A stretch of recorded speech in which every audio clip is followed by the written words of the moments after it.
Perkenalkan, nama saya Kristianingsih dari Universitas Pekalongan. Mantap. Assalamualaikum warahmatullahi wabarakatuh. Terima kasih atas waktu yang diberikan. Sebelumnya, perkenalkan, nama saya Kristianingsih dari Universitas Pekalongan dengan program studi Pendidikan Matematika. Di sini saya akan mempresentasikan hasil penelitian saya di Seminar Nasional Matematika dan Pendidikan Matematika dengan judul Penerapan model pembelajaran kreatif problem solving berbantuan mind mapping terhadap kemampuan berpikir kreatif matematis siswa.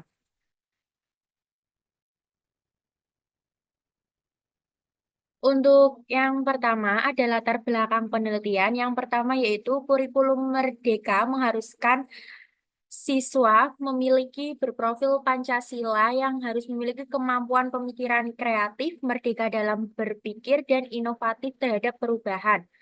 Kenyataannya pembelajaran matematika di SMK Muhammadiyah Karanganyar kelas 10 masih menunjukkan kemampuan berpikir kreatif matematis siswa masih rendah. Rendahnya disebabkan pada saat proses pembelajaran matematika, siswa hanya mampu menghafal rumus-rumus saja, tidak adanya pelatihan dalam analisis masalah serta kemampuan berpikir.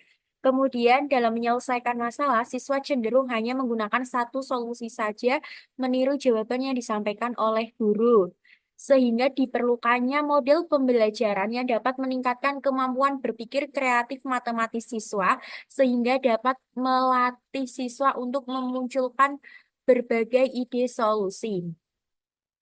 Rumusan masalah dalam penelitian saya itu ada dua. Yang pertama, apakah kemampuan berpikir kreatif matematis siswa dengan menerapkan model pembelajaran CPS berbantuan mind mapping dapat mencapai ketuntasan?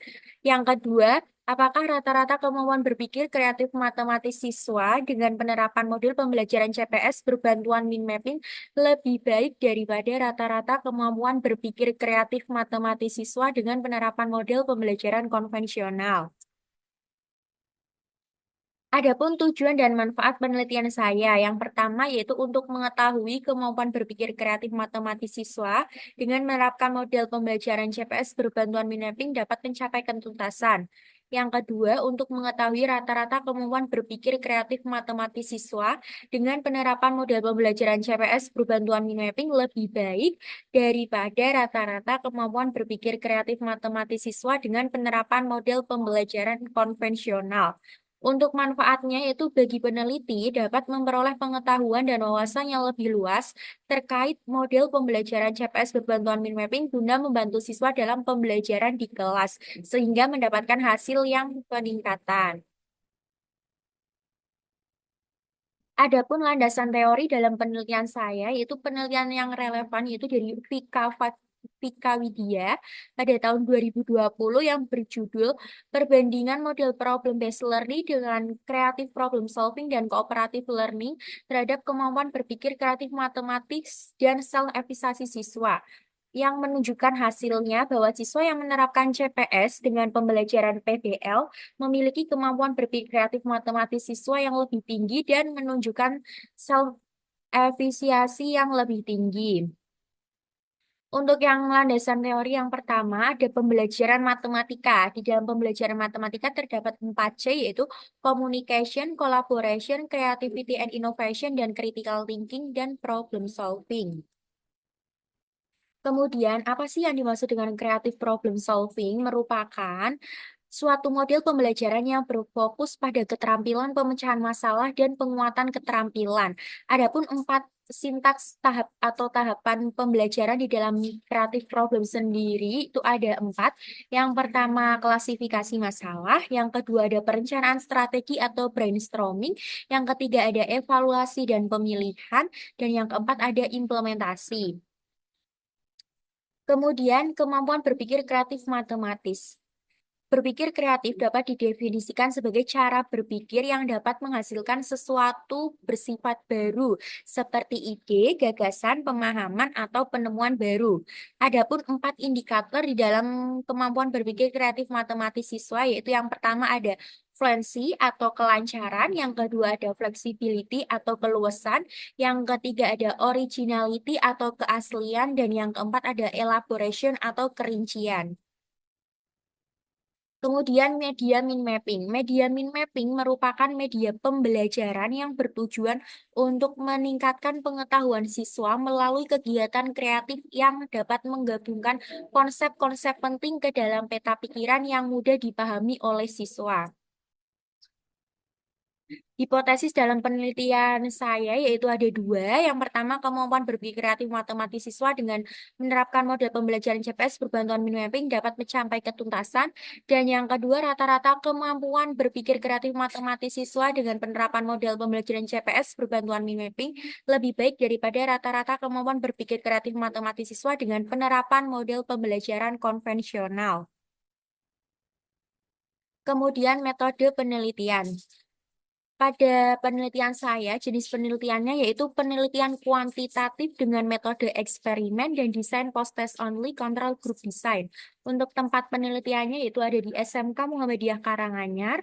Waktu penelitiannya dari bulan Maret sampai April tahun 2024. Populasinya itu seluruh siswa kelas 10 di SMK Muhammadiyah Karanganyar tahun pelajaran 2023-2024. Sampelnya terdiri dari dua kelas, yaitu kelas eksperimen dan kelas kontrol. Untuk teknik pengambilan sampling, yaitu menggunakan teknik simple random sampling. Untuk teknik pengumpulan data, di sini saya menggunakan metode tes. Metode tes ini digunakan untuk melihat kemampuan berpikir kreatif matematis siswa, apakah mencapai nilai ketuntasan dan lebih baik dari kemampuan berpikir kreatif matematis dengan model pembelajaran sebelumnya. Teknik analisis data itu meliputi ada tiga. Yang pertama itu analisis instrumen tes, meliputi validitas dan reliabilitas. Kemudian dilanjutkan dengan analisis butir soal, ada indeks kesukaran, indeks daya pembeda. Kemudian ada analisis data akhir, ada uji normalitas, ada uji homogenitas, ada uji proporsi data, dan uji beda rata-rata.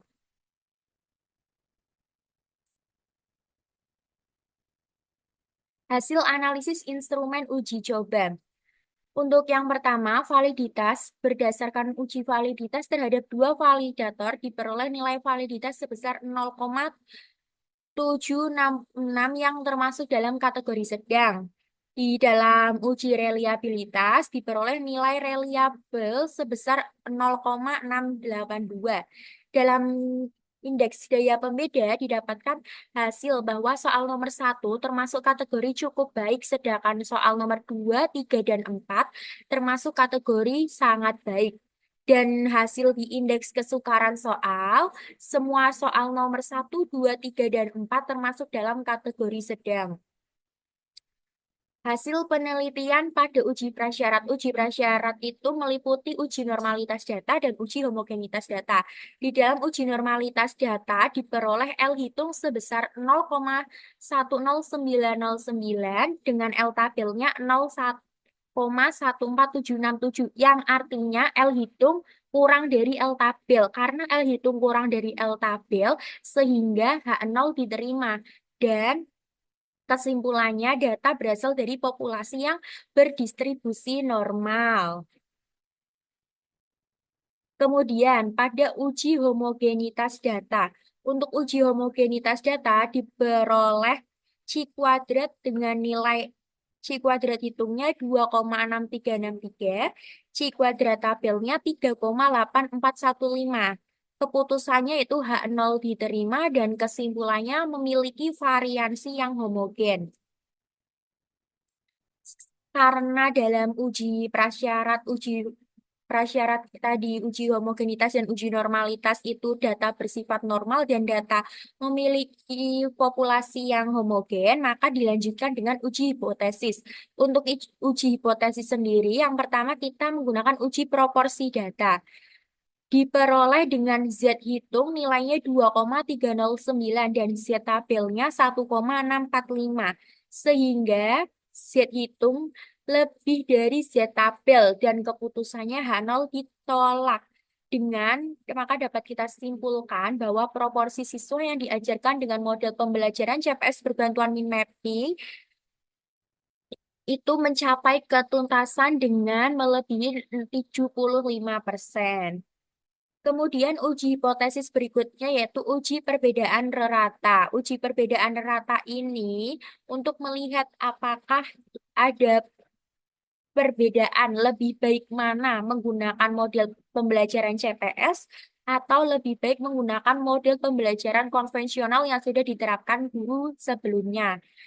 Setelah dihitung, diperoleh T hitungnya itu 5,58708 dengan T tabelnya 1,66901 sehingga H0-nya ditolak dan kesimpulannya rata-rata kemampuan berpikir kreatif matematis siswa yang diajarkan dengan model pembelajaran CPS berbantuan mind mapping lebih baik dibandingkan dengan rata-rata kemampuan berpikir kreatif yang diajarkan dengan model pembelajaran konvensional.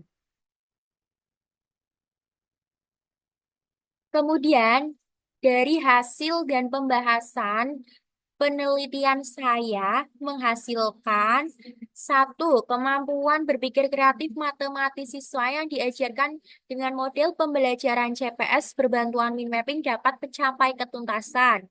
Yang kedua, rata-rata kemampuan berpikir kreatif matematis siswa dengan menerapkan model pembelajaran CPS berbantuan mind mapping lebih baik dibandingkan dengan rata-rata kemampuan berpikir kreatif matematis siswa dengan menerapkan model pembelajaran konvensional yang telah diterapkan oleh guru sebelumnya.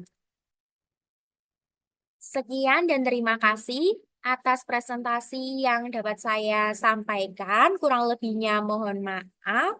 Wassalamualaikum warahmatullahi wabarakatuh. Bye-bye.